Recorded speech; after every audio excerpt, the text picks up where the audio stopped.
Welcome to another episode of Top Lines and Tales, and this week we're once again kindly sponsored by Harbro, manufacturers of quality livestock nutrition. And as we near the end of our series looking at the history of native livestock breeds in UK, I'm delighted to this week be looking at one of the finest and possibly most populous sheep in the UK. The Scottish Blackface breed can claim origins back to the 12th century, but by some standards the Blackie is a surprisingly new breed of sheep in its pure form. Originally thought to have been brought to the Highlands from Dumfriesshire, it became well suited to the harder land of the Scottish hills. For a while, demands for better quality wool moved into favour of the Cheviots, and it would be an alternating cycle really as to which breed was favoured, and some hills would regularly maybe switch tups from one breed to the other.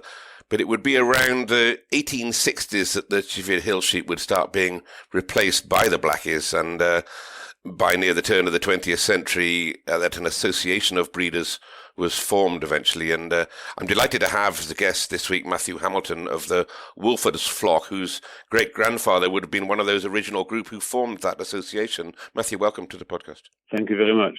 Thank you. And Mathew, the breed had been gathering numbers right across the country over the last half of the 19th century, but it seems as though the breeders didn't really want the breed to conform to purity, not in the beginning anyway, more stating that it should be the best of many parts, maybe. Indeed, we have records of my great-grandfather speaking at meetings in Muirkirk and Lauder in the 1880s. Incredibly, the topics of discussion were very similar to today. First, the type and length of wool was a hot topic. When wool could pay a rent or the shepherd's wage, the length and staple of the wool was very important. But there was also other side of the argument who considered the bearer coats gave hardiness, and after all, the wool took a considerable amount of food to grow it.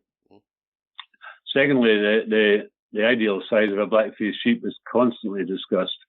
The small sheep favoured on higher hill farms, and the larger sheep on kinder farms, with a grey area in between.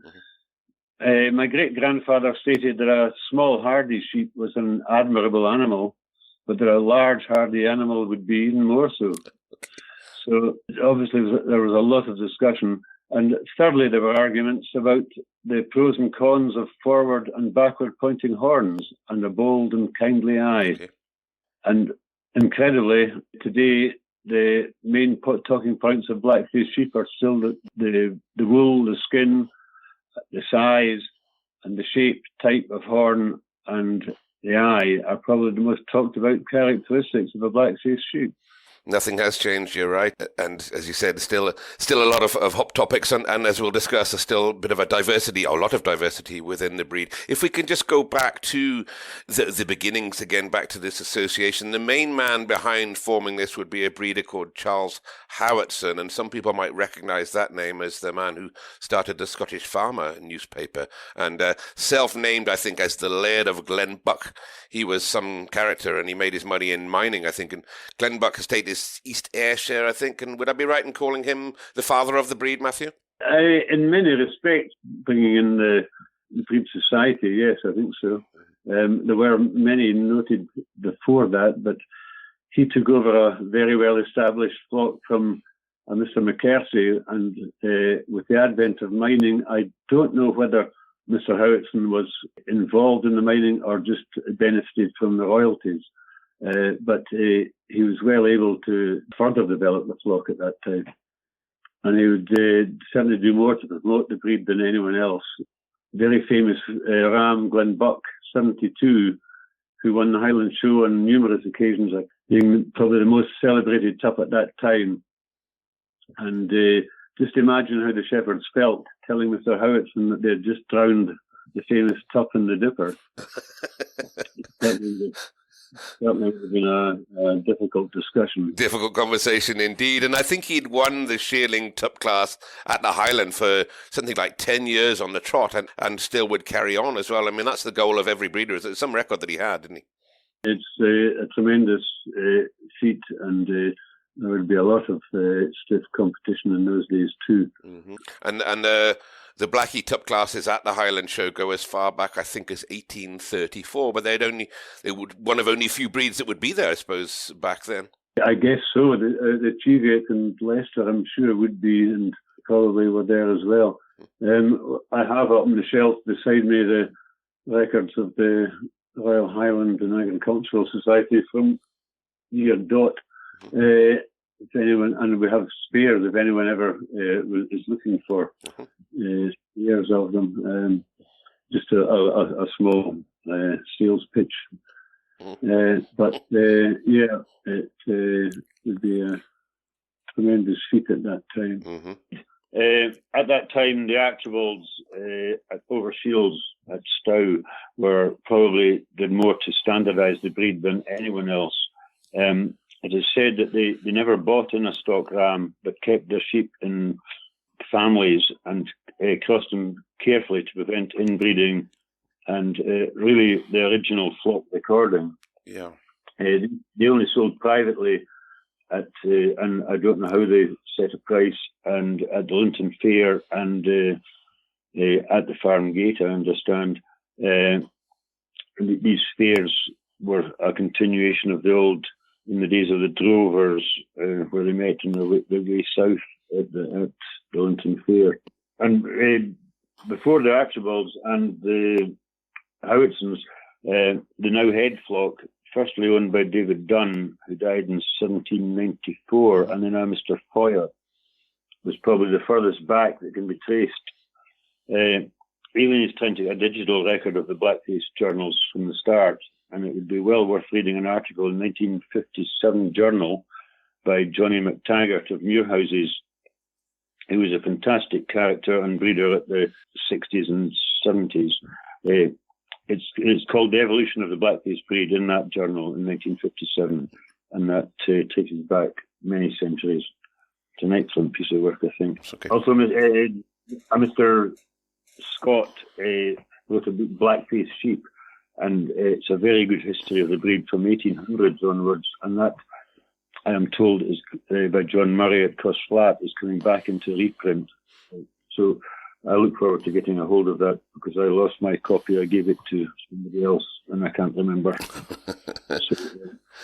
As that's easily done. Well, I hope that all these publications do come more to light, because I know there's a lot of people interested in the Blackface breed from all over the world, not of course just from Scotland, and especially in its history. And if we do just step back into that history again, back to Howitson, he would eventually hold his own sale of tup lambs there at Glenbuck as far back as 1872, and I think it was probably the first of his kind. And the breed association was that we talked about was formed, and I'll list the original members here. We have James Hamilton of Woolfords, your great-grandfather, of course, James Hamilton of Netherwellwood, John Archibald of Overshields that you mentioned, James Cadso of Stonehill, Captain Duncan Stewart of Knockreoch, James Moffat of Gateside, Donald MacDougall of Clagan, plus a few more. And there was even an English representative as well, a Mr. Rollison of Docker Hall in Kendal. And although Howitson had the ability to trace most of his sheep back 5 or 6 generations, he, and I think quite a few others amongst that group there, decided that they wouldn't produce a flock book, which is quite different ideas, I guess. And indeed, one speaker believed that one of the greatest interests of the breed, that it should not be pure, and stating that the best of all things for the breed was the addition from time to time of a little extraneous blood. So I can see that rubbing up a few traditionalists up the wrong way, Mathew, but he did have a point, I guess.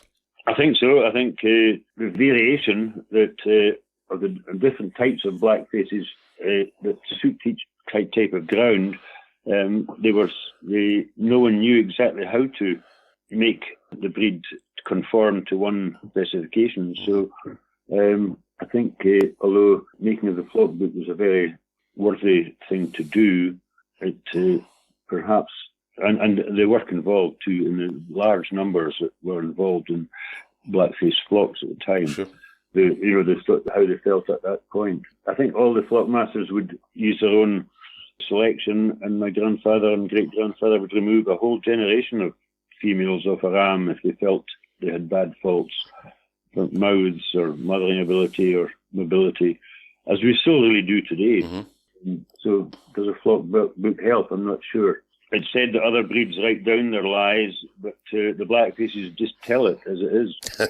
So that might upset a few people of that statement, but you're probably right there. The lack of one obviously done the breed no harm. And if we go back to these Glenbuck sales, I think there were 160 ram lambs, averaged £2 and 10 shillings in 1882. The Duke of Argyll also held a sale, particularly of ram lambs again. And up until that point, nobody had really bred from ram lambs, Mathew. This would probably be a shift from buying older rams, perhaps.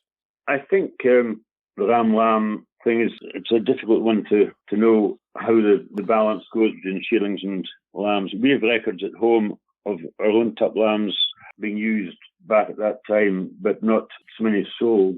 But it became common to sell tup lambs in the early 1900s, and the higher priced lambs would start probably after the war, Second World War, I think. Initially, they would be more commercial, I think. Mm-hmm. The sales developed around that. The Perth tup sale was always the Thursday before Kelso, which is in the first week of September. And First Lanark was very close to then as well. And it was normal for tup lambs to be speined and sold straight off their mothers with no feeding. We have records of selling 40 tup lambs at Perth. And that is really natural selection at its very best. Yeah, absolutely. I mean, and that would be the mark of a good shepherd, to buy a lamb straight off of the yoke before he's had a chance to be fed or sunk, I suppose, after coming off his mother. Yeah. Indeed. And towards the end of the 19th century, a few auction marts had sprung up, of course, and including Lorien Symington in Lanark and John Swan in St Boswell's, and of course John Fraser that became the MacDonald Fraser's auction mart in Perth. And eventually all of these would become venues for multi-breed tup sales. Each one would be unsuccessfully, they'd try and vie for the position of being the main Blackie sale, and I think hence that's the association was formed in 1901 to maybe take some control of that. Yeah, possibly. Also, the main reason, I think, too, would just be the purely geographical, the different areas that the Blackface sheep were grazing. Sure. The sales were for the local area of each market, I think, and hence the different types developed in different markets. Sure. Although a lot of sellers did take their stock further afield. I suppose that would be, it still is, I suppose, difficult to bring an animal from a different area and sell it into a different area. Not just the physical side of that, but of course be a different type of sheep that probably wouldn't suit that area. So I can see why these things became very regionalised. And in 1890 saw the first tup reach £100, the Reformer from John Fleming at Les Plouland. And this was bought by Glenbuck, who in his extrovert fashion sent the animal in a taxi to Haymarket Station and then had it put on a train to Lanark. So he was some character, that boy. Indeed, although in those days sheep were walked many miles to the stations to travel by train. The size of a pen at the markets was related to the size of the wagon on the railway. I think it was 40 a wagon held, and the pen fitted that. And markets were built round about stations. Every market had its station. Yeah, of course, and the likes of Perth and what have you. Of course, the station was imperative to get the livestock back, and back in those days. And Howitson topped the 1899 trade at £150, and it was him again that paid £250 for St Columba from the Bush in County Antrim in 1909. So that was considered an astonishing sum, I think, £250. But again, that shows animals coming over the water from Ireland at that time. And I don't suppose they were being blood tested and checked by the health authorities at that time. Probably just back the train up to the boat and load them on, and then unload them the other end onto the train again, I guess. And after being president of the association since its inception, Howitson took ill health in 1912 and then was replaced as president by James Moffat. And would I be right in saying the main focus of the association after Howitson was to try and get a bit of uniformity across the breed, or are these animals still quite happy to be different beasts from different areas? I'm not so sure. I think one of the strongest points of the breed is its variety, and there is something to suit everyone. There's all types of upland hill farms. Just look at Lanark, Newton Stewart, the north of England, Perth. And then even there are subtypes within each of these types. In the Lanark, we have Muirkirk type, Yarrow, Lammermuirs, Eldenfoot, Arrington area. And then, of course, Dalmally and the north and west have their own kinds again, subtypes within that. Mm-hmm. And I think most breeders would be able to recognise a pen of sheep without the nameplate. They would be able to guess, do understand the variety that each person has. Sure. They're purely to suit their ground, mm-hmm. I think. Certainly, the variety, as you said, and it's still there, and rightly so. When Scotland is such a diverse country that it is, and we've seen that in other breeds as well, where there's been a divide within the breed and divides within areas as well. And many, of course, of these early records, unfortunately, were destroyed by fire. But thankfully, from a short history of the breed compiled in 2002 by a number of breeders, I think. After what would have been the centenary year 2001, we've got a few snippets from there to help me along a little bit. And I see that in 1920, the top price was reached at £600 for Charles Cadso of Borland. And would that be the same Cadso that we've been talking about associated with the Ling cattle, Mathew? Yes, indeed. The Cadsos farmed numerous farms in Lanarkshire, and Borland and Weston were very famous at one point with the Cadsos moved east to the Lothians, and then I'm not sure exactly when they went to Ling, but they did. And in fact, my grandmother was a Cadso from Weston and Borland. Uh-huh. And my middle name being Cadso, I was named in a systematic fashion. Mathew after my grandfather, and although my father was Mathew as well, and Cadso, my granny's maiden name. Systematic method of recording humans, in fact. Something that happened in my family as well, but I'm not quite as systematic as, of course, the Cadsos were, with the fantastic records that they kept and the way that they bred all those lings in families, which we've talked about on a previous podcast. And moving on a little bit, just about everything went into depression in the 20s, and the trade for tups stayed steady for nigh on a couple of decades, I suppose, hence making that Cadso's earlier prize quite a pinnacle until eventually it was broken in 1937.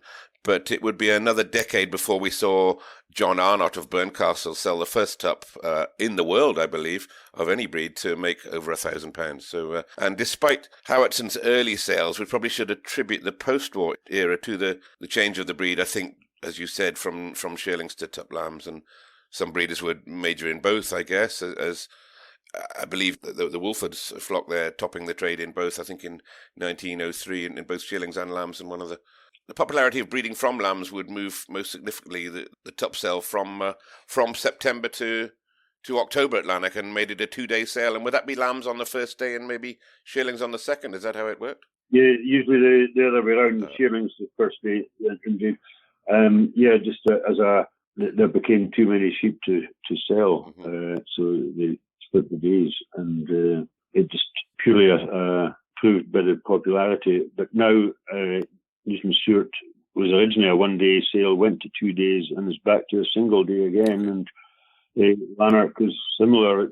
There were 3 sales at Lanark, and the second one was over 2 days. But gosh, even Lanark will be threatening to move to a 1-day sale shortly, numbers having dropped because of forestry and other factors. Sure. You did talk about producing those lambs and the swing towards breeding lambs. I suppose it's cheaper to put a lamb straight out of its mother rather than keep it around for 12 months. Would that be the reason that more people started going towards breeding from lambs? I think so. The shearings obviously are primarily are best to go to the hill, but lambs wouldn't cope out in a high hill terribly well, I don't think. So that's why shearings generally they're more often sold. Lambs that are less sold, but they are generally smaller numbers, but of a higher quality possibly. But they're still to prove themselves as a shearling. The late Ben Wilson would be heard often to say that his best lamb was a Gimmer's twin, and he to get a lamb at the sale in good form, being a twin lamb, was a great recommendation for the Gimmer. Breeding from youth, of course, and I think that happens. It still happens in a lot of other breeds. It's all about breeding from the youngsters, and they say that's they breed best in their first year. But of course, that is a gamble. Anybody buying a lamb rather than a shearling, because sometimes these shearlings would have been used as lambs and proven already. You mentioned the brothers Ben and Jim Wilson there, of course, and they would be men at the top end of the top lamb trade for a number of years after the war. That would be Trollocs, of course, and seemingly they topped the lamb trade, I think, on something like 20 occasions. And with a lot of the data being lost, it's not quite that easy to get a picture of the averages of that period. But I'm writing saying that they did set a record of a different kind, I think in 1966, when Ben Wilson sold the Trollocs farm and the flock to Michael Scott. And after selling him the farm, he then sold him a Trollocs top lamb for $2,800 at auction, thus making the Trollocs both the buyer and the seller of the same sheep. How extraordinary. Indeed.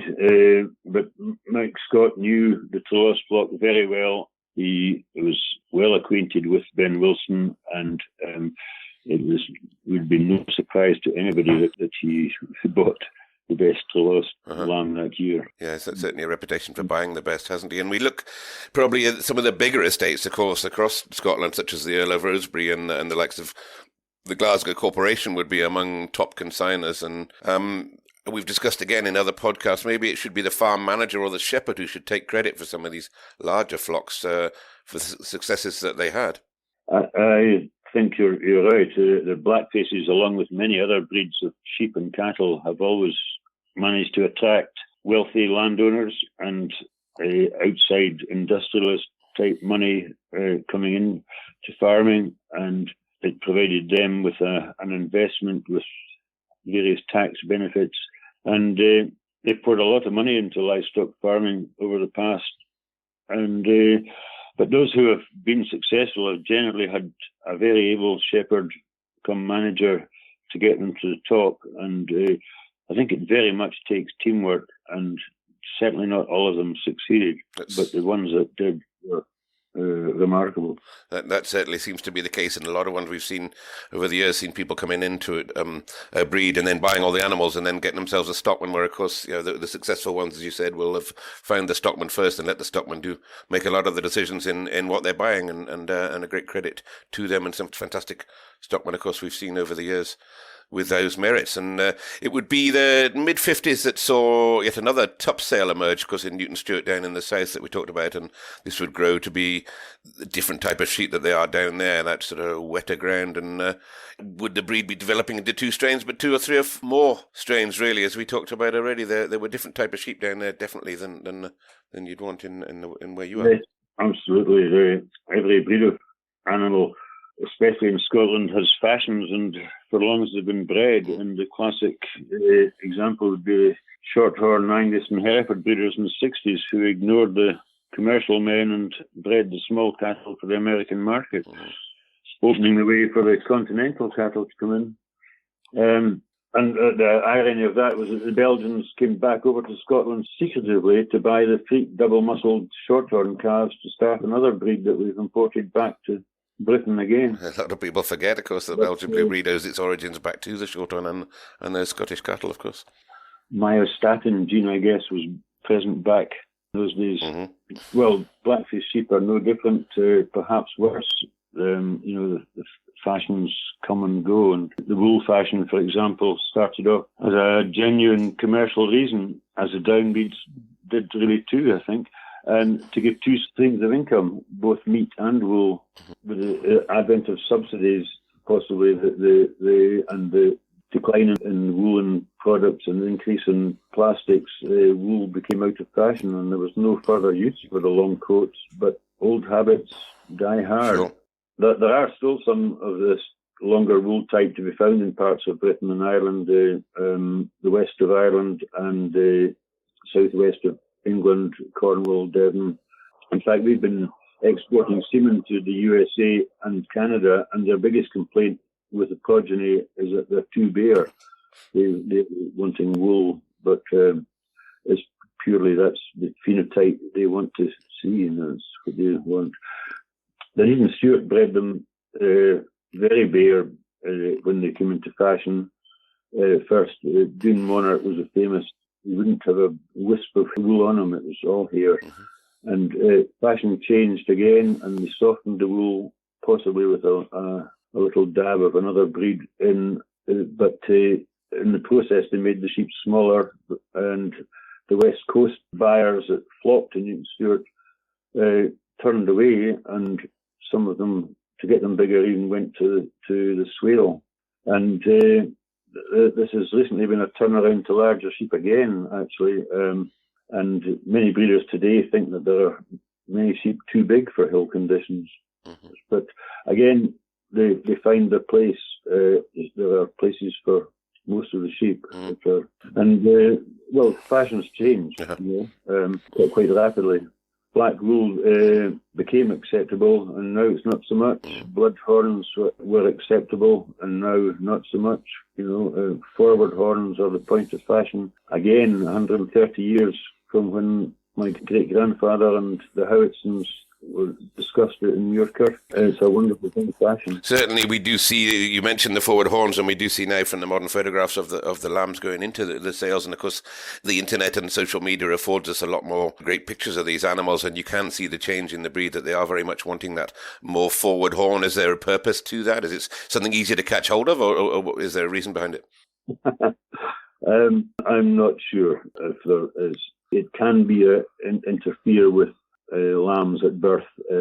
It's a very difficult trade to justify, but it certainly is a fashion at the moment. It's an incredible thing, as you said, fashion, but of course it's not just fashion, because it's down to the money, isn't it? When some of these sheep have got the right horns instead of the wrong ones, in the same way that the Texel sheep, they got the right nose and the right size of head, and they're worth 10 times the money. So it's something you can't look away from as a breeder. But certainly, as you said, some of it's a little bit too hard to understand. And let's just move on, should I say, to more recent times, and have a chat about the Scottish Blackface. And of course, it'd be fair to say, I'm not sure I've got my numbers right, but I think there might be more Blackies in Scotland than all the other breeds put together. Would that be a true statement? There certainly was at one time. I suspect that large drop in numbers of blackface sheep with the hills, the sheep coming off the hills for either trees or shooting, that there are a lot less blackface sheep. That is shown by the large reduction in the blackface tup sales. Many less tups to be sold now than there used to be. There used to be 3 rings going at Lanark, and now there's only 2, and it could easily be amalgamated into 1 ring. So the numbers are reducing, and the opportunities for blackface sheep or hill sheep have been reduced. The blue-faced Leicester, of course, and the Border Leicester would have made the Blackie a first choice crossing ewe as well, wouldn't it? And a lot of these big flocks would be crossing them, and putting out mule lambs out of them. But I've spoken to 1 or 2 Blackie breeders. Would it be fair to say that the top breeding flocks would just have a nucleus to choose from, rather than pulling their breeding stock or their top pedigree stock, if you like, from across the whole hill flock? Would the pedigree top be a different type, perhaps, to the rest of their flock? I think there are cases of stud flocks. We certainly don't. We try and use the size of our flock to advantage by moving our own breeding around the farm, and it allows a good breeding ram to be used more than twice on one area without coming back on his progeny. So we certainly wouldn't recommend a stud flock, and it possibly increases any genetic defects more quickly. They can spread around in a smaller stud flock rather than using the variation in a larger flock. Certainly wouldn't be picking 100 ewes to develop as a stud flock. Certainly, as you said, that may happen in other flocks, but it's not sort of advocated. Okay, and we'll move on to the breed association themselves, of course, and they've always been big on promotion, haven't they? And always popular at the stand at all the events, and well supported by all of the breeders, and all the breeders that are rally round together. And I think at one time they shared a stand with the Cheviots and a few others, and it would be again the association before the war, maybe, that they lobbied the governments to introduce the hill subsidies that you mentioned, and something I think that came in eventually in 1941, and initially 2 shillings per head subsidy, but it was still welcome. And of course, the Balfour Committee was formed to take control of that, and soon after, that would have done the Blackie a lot of favours back then, wouldn't it? Getting a lot more sheep onto the hills. Indeed, it was a colossal turnaround in fortunes for the hill farming, and due really to the government after the war realising that they had to try and more responsible for their own food. For our own food, but you talk about fashions there, and of course that less than a fashion, more of a fact. I think, of course, that we might be getting ourselves back into that situation again now after what's going on all over the world, and at the moment everybody's wanting to plant trees on the hills, but you do wonder that some of these sheep might be needed again if we need to feed our nation from within. But maybe that's a political subject we should probably steer away from just now. It's a very interesting subject because I think that the land that the Blackface sheep and hill sheep in general graze is very carbon friendly. It continues to store and generate carbon deposits, i.e. the peat is still depositing. And I think that if we could get the figures proven that our farms we could sell carbon positive or carbon neutral meat, and it should be able to be sold at a premium. It's really quite an exciting project for the future. Certainly sounds it, and of course everybody wants carbon neutral at the moment. There's a lot of misunderstanding around that information, and everybody thinks that a tree is far more carbon friendly than a sheep. And as you said, we probably could easily disprove that theory. But let's watch this space, and I hope we can reverse that trend a little bit. And just go back to the association again. Of course, they supported the fat stock shows such as the Winter Fair and Smithfield. And I remember one year them bringing over 100 Blackies down to Smithfield, I think, in a sort of promotion.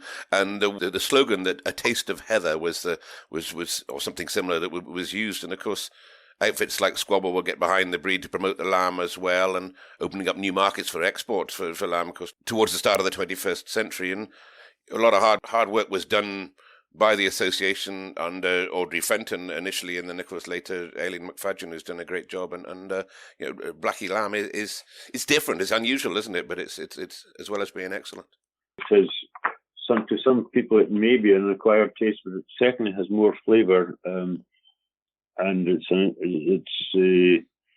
every breeder thinks that his breed is the tastiest, but I certainly could pick out Blackface lamb compared to other breeds.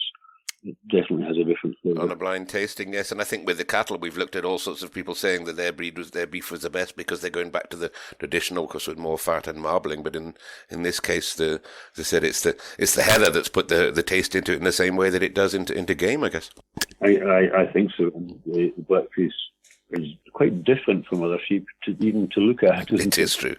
It's a different breed, totally, to any other breed.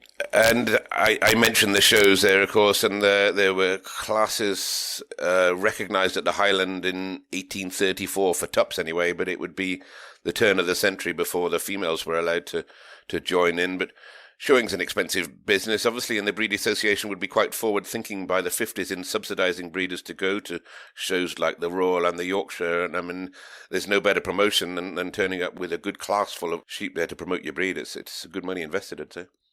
Yes, indeed. The Aileen and the previous presidents of the society have done excellent work in promoting the breed, and a lot of hard work. On the subject of showing, it would be based on what we've just discussed about the different types. Showing wouldn't be an easy job. It'd be some highly diverse classes at times. I guess would different judges be appointed at different times, or just a matter of preference? Or I think at one time they had 2 or 3 judges in the ring at the same time. That'd be a nightmare, wouldn't it? And eventually, they settled back down to 1 at the Highland anyway. I think an absolute nightmare. They would have one judge from one type and one judge from another type, and the arbiter would do the judging. And there's a few sets of boxing gloves, I would have thought, as well. Indeed. I remember judging the Angus show with the late Archie Black from Tangi, and he picked one, and I said I liked that one, and we discussed it, and he seemed to occasionally let me have my way, but in the end I realised that he got his way. He was much more able to manipulate me than I was at that time. And would the sheep be a bit more standard now? We'll go on to some of the wool and things, of course, that happened in the shows, but now with the classes of Blackies at the Highland, would they all be fairly standard of one type from maybe the Lanark area, or would they still get the different ones coming in from different places and all competing together? They're probably more standard. Although, back in the 60s, it depended on the judge really who got their sheep, but there were more North type ones shown back in the 50s and 60s. Somebody told me once the art of showing was to pick your judge, and that's probably quite right. When you look at the schedule and see who's judging, you know whether he's going to like your type of animal or not. So I suppose the same would probably still happen, maybe. Probably true, but a lot of stalwarts did show regardless of the judge, and it was a fantastic sight, the numbers of blackfaces at the Highland Show, and it's gaining again. Actually, it diminished for a while, but people do very well to spend 4 days at the Highland Show promoting the breed. Sure, it's a hard job. Let's face it, it is a hard job. But certainly around the ring at the Blackies, there'll be more people watching the Blackies than just about any other breed when they're on. You can normally tell which ring is being judged from afar when you can see them 5 deep standing around the ring. And on the subject of showing, of course, going back that way anyway, they'd clip the show sheep in January, and so they could get some decent jackets back on them. And of course, going back to the way the jackets were down to the floor in a lot of cases, judging by the photos that we've seen. I think they called them land sweepers was the name for them at the time. But it was about having enough wool on for the shows, wasn't it? Yes, that was New Year's Day job at Woolfords, was to shear the early clipped rams. Okay. We sold 2 classes of early clipped and late clipped shearings in those days. The early clipped ones would have ribbons on their wool to tie up the wool to hold it out the way of their feet from their feet breaking it when they were walking. Quite incredible. Really. Seen some of those photographs, and they're fantastic. And of course, those heavier fleeces would be high quality, wouldn't it? And there was reasons for the heavier fleeces. It wasn't just about wool for making clothes. There was various markets, of course, for the fleeces, weren't there? Well, indeed, the heavy fleeces were for the Italian mattress trade. The wool had to be of a long staple, springy, and to give a bounce in the mattress, and there had to be no hair in it, which wouldn't have the same spring, nor black wool.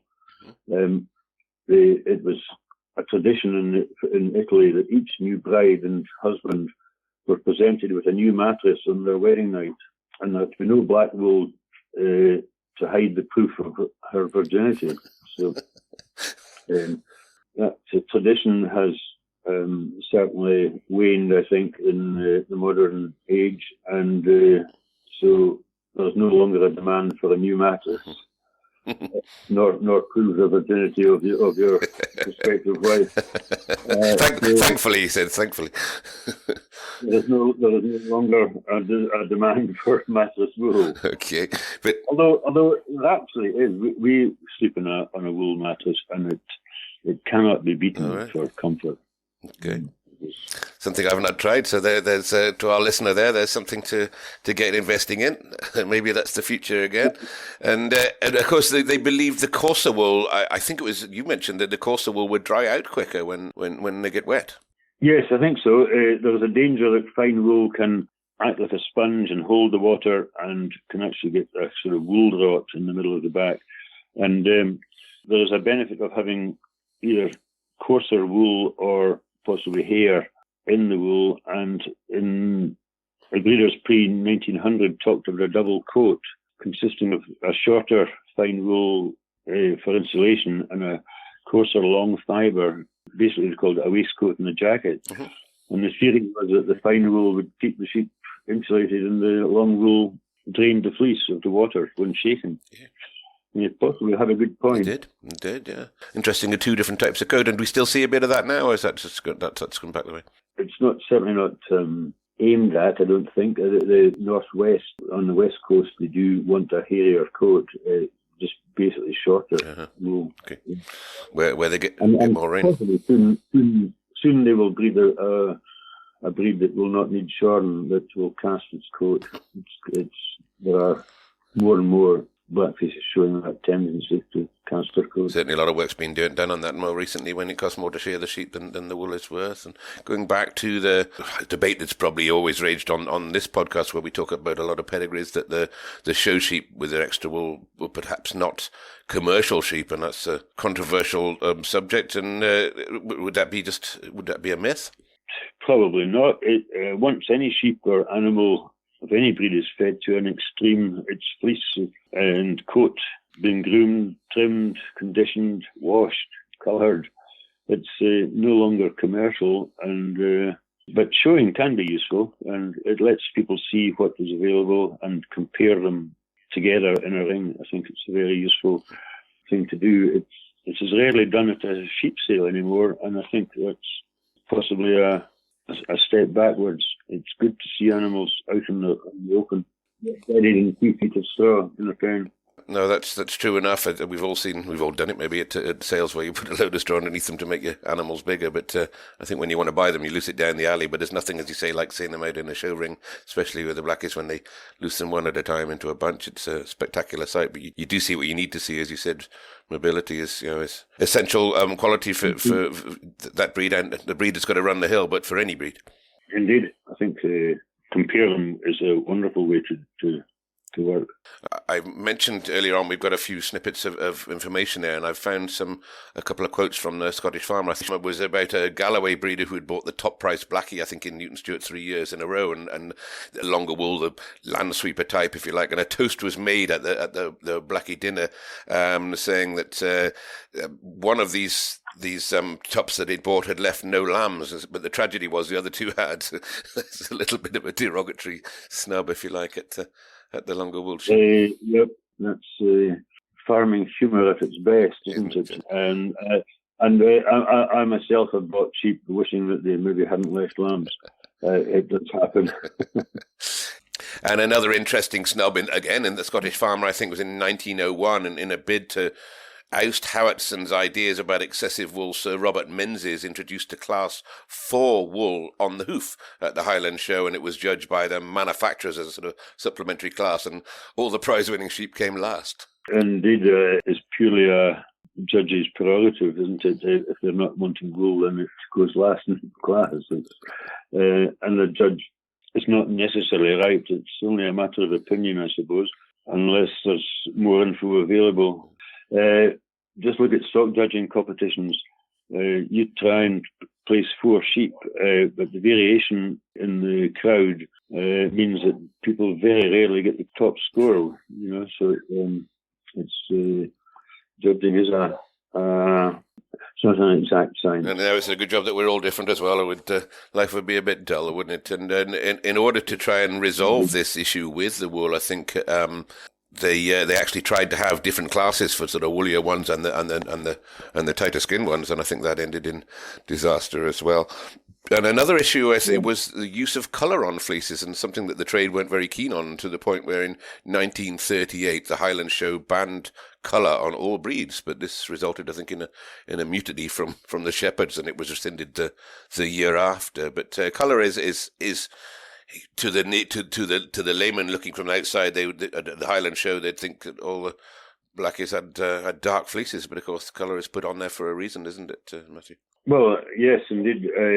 I think there are colours on the market that do stay in the wool, and if the wool is to be dyed again, then it has to be white, and so the permanent dyes are probably bad, but most of the dyes that we use now are natural. We actually only use natural colours of clay and iron ore, which gives an orangey brown colour. Mm-hmm. But back in the 1800s, early 1900s, when the Woolfords sheep were really in their heyday, the mossy ground, the steam engines on the main line to London, the pit and mine workings, oil refinery, the shale oil refinery was not far away from us. The air pollution was very high, and people actually came to gather the black shale from the pits to make a clay to colour their own sheep to make them the same colour as the Woolfords ones. So pitch was fashion at that time. He was starting the trend, yeah. He was setting the fashion. Of course, and more recently, what do breeders do now? Is it just clay off their own farm? Well, yes, a variety. I think I can't tell you what other breeders use. You see some pots of wonderful brews of colour, being put on. So I would like to think what was all in trade them. Secrets, but the trade secret. I mean, more recently, I was in 1987 actually during the troubles in Northern Ireland. I was asked by a prominent Irish breeder to bring over some of the famous Greenfields clay, which was a browny, very natural colour that the Western flock used to use for their colour. And I was flying over and I duly packed a 6-inch ball of this moist clay into my shoulder bag and walked through the airport security, where I was promptly disappeared between two large soldiers to the astonishment of myself and fellow travellers. It took an hour or more to convince them why I had a ball of clay in my bag, which they thought was Sentex. Yeah, that would take a bit of explaining, I'm sure. And we'll move on to more recent times within the breed. And firstly, can I start with a bit more profile on Woolfords? Of course, it's in West Calder, I think, just southwest of Edinburgh, to our geographically unaware listener. Indeed, we're just northwest edge of the Pentland Hills.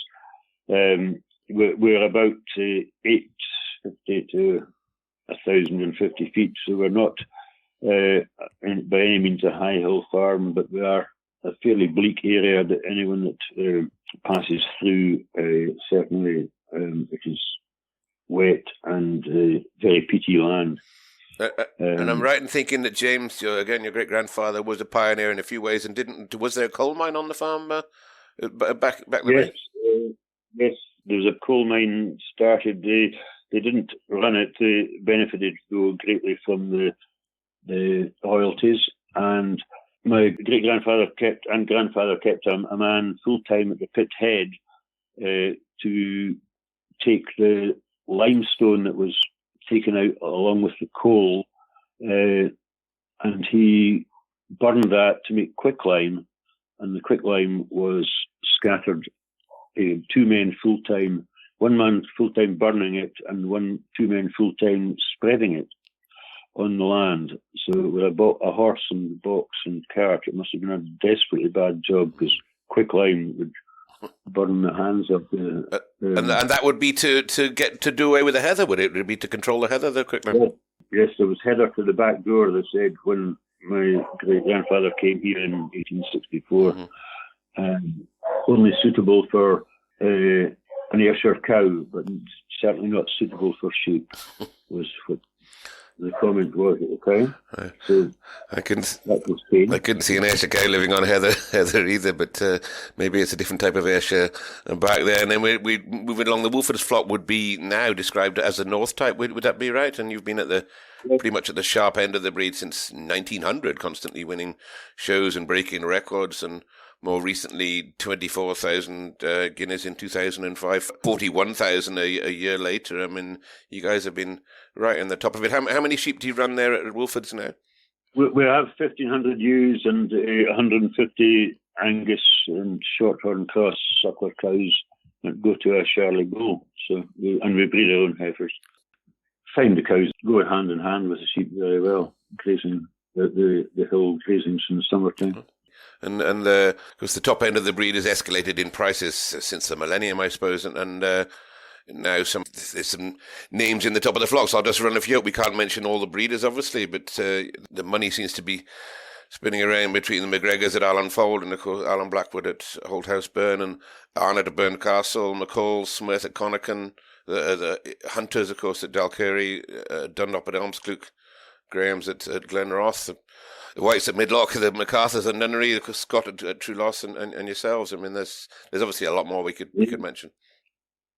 The Arnotts and the Scots at True Loss are no longer with us, but it's it's a fluid situation where some flocks fall by the wayside and others gather momentum. And there are a lot of very good breeders in Northern Ireland now. Again, of course, those are some great names. There's plenty more that we should mention. Matthew, is anyone else I should be discussing in there or adding to that list?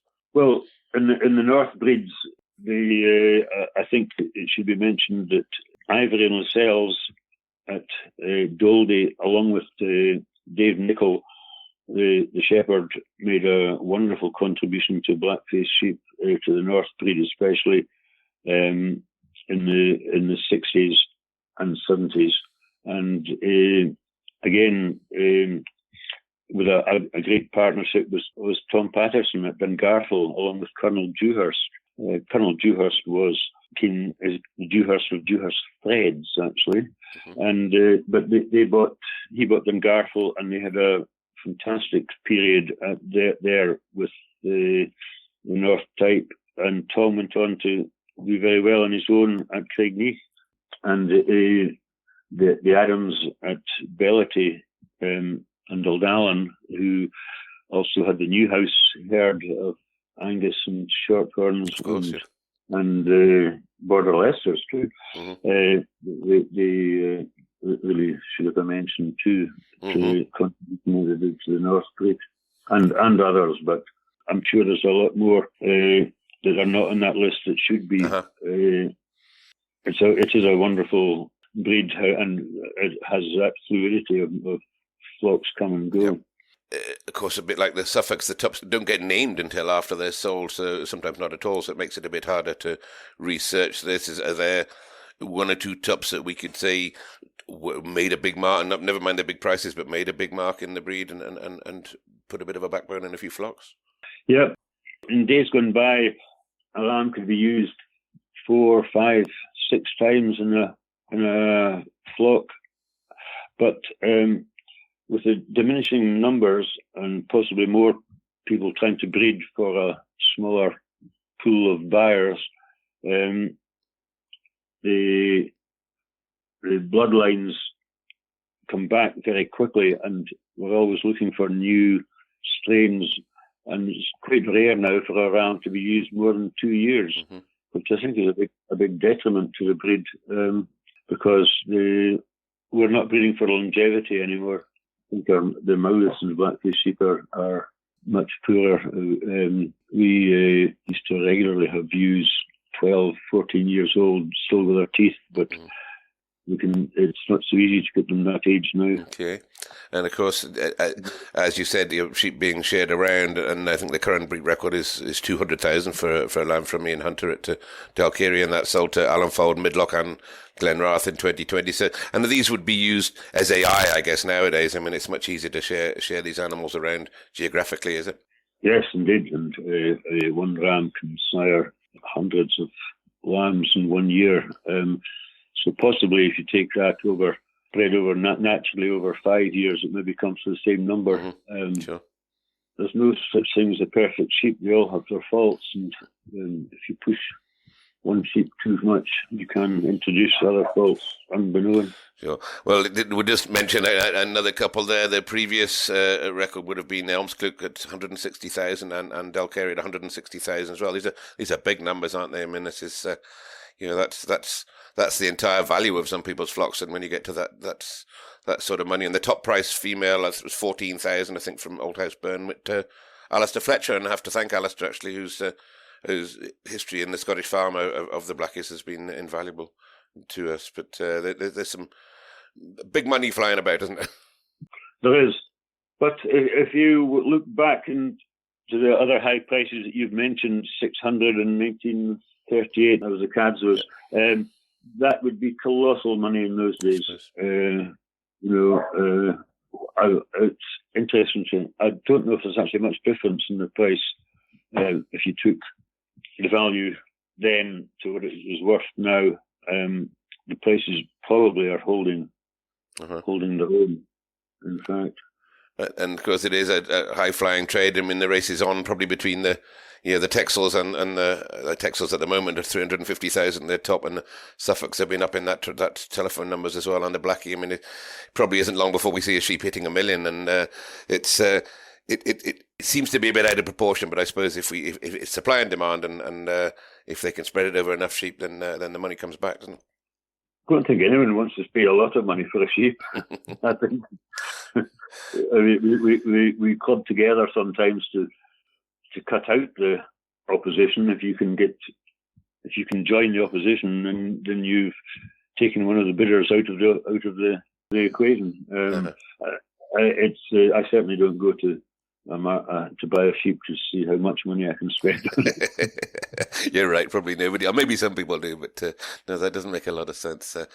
And the modern Blackie Ewe, of course, is still a hill ewe. Is she still a Blackie Ewe still as he was originally intended? Is it is there still a good market, a huge market for draft ewes to be going on to other hills? Oh, I think so. I think there's still a place for blackface sheep. As I said, the areas that are available to them are diminishing, but and there's still a big demand for cross ewes. The mule lamb is still the most numerous crossing sheep. It's still, although the Texel is making inroads. I think there's still a future for blackface sheep. Quite happy to introduce my grandchildren to blackface sheep. Keeping the genetics and the generation going. That'll be 5 or 6 generations you're getting down to.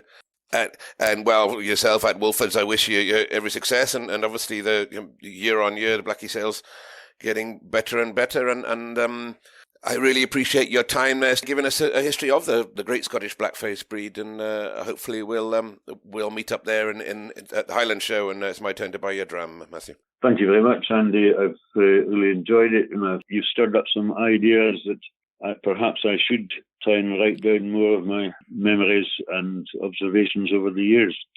Thank you, indeed. Okay, and I hope the few publications that you mentioned, I'd certainly like to get my hands on those. And I think you mentioned earlier on that you do have some copies of the Highland Journals for sale as well. So get in touch to the listener. Mathew, thank you very much for your time. That's been tremendous. Thank you, Andy. Thank you for listening to this week's Top Lines and Tales podcasts. We are once again very fortunate to be sponsored by Harbro, who of course are suppliers and manufacturers of quality livestock nutrition and livestock nutritional advice. And please visit their website harbro.co.uk for more information, or find them on Facebook. And whilst on the subject of Facebook, why not look at our Top Lines and Tales Facebook page, where you'll find photographs and other information to back up this week and other episodes.